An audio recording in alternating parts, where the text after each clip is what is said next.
So these are new mental enrichment toys that I got for my dogs.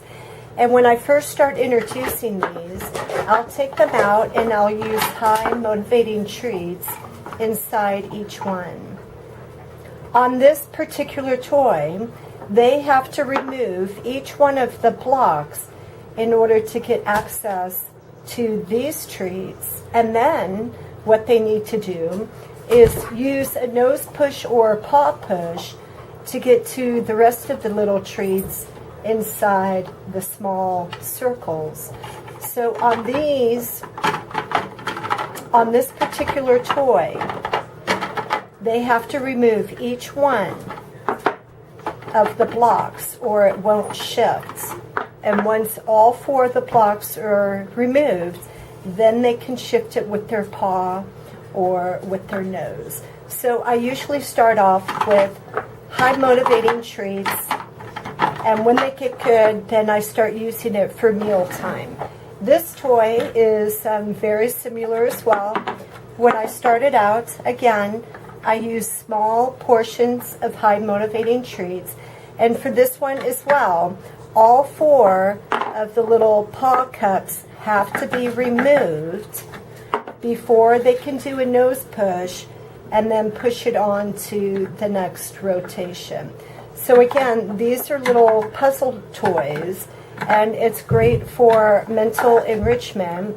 So I will do some footage of their first meal, and then I will do some footage of a second meal with the enrichment toys, and we'll see how fast they catch on.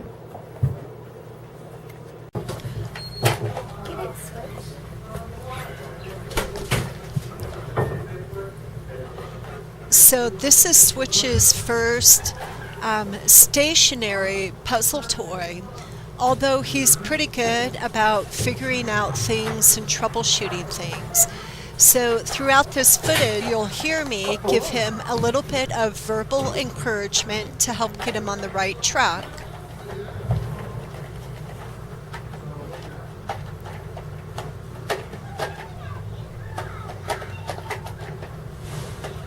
Good boy. Good.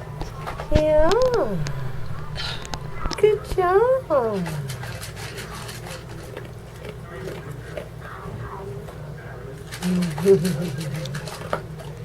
Here he starts to think about using a behavior that he uses on his roller treat ball. So he decides to pick it up and move it to a different location.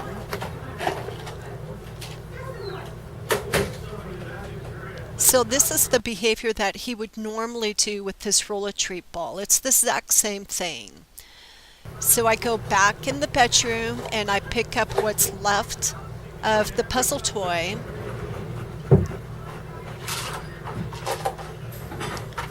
I put it back down for him, and then I go to close my bedroom doors so that he can't take it in there.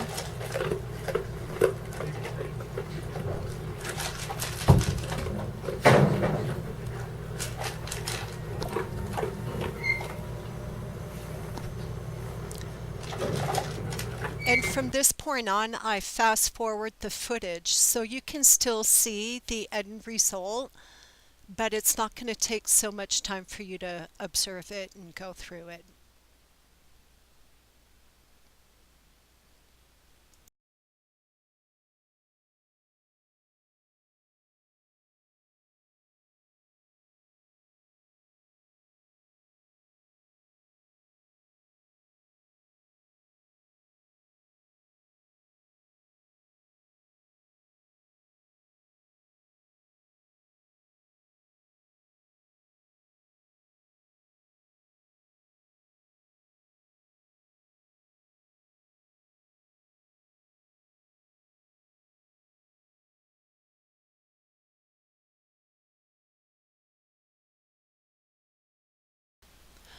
So Switch took about 4 minutes and 50 seconds to empty his toy. Here's some footage of Owen. Look. Owen is not as experienced as Switch is, and so I knew I was going to have to help him to catch on to this. boy. I put the cap back on to encourage him to do some nose pushing or paw pushing.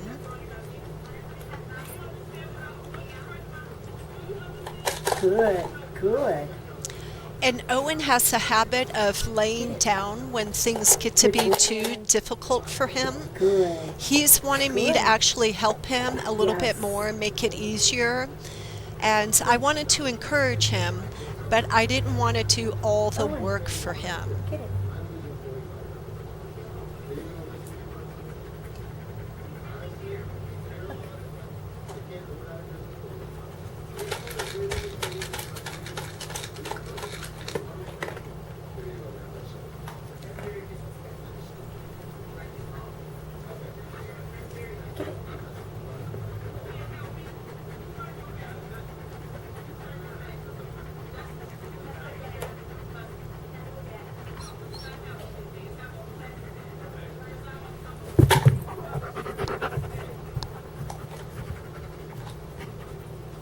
Oh.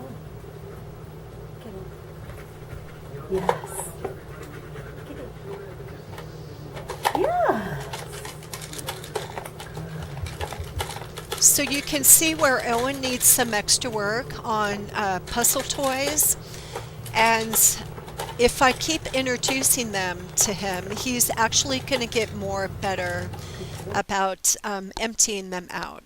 So again, what I've done here is I fast forward it for you to save some time and still allow you to observe his behavior from start to finish.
So Owen took about 11 minutes to empty the toy.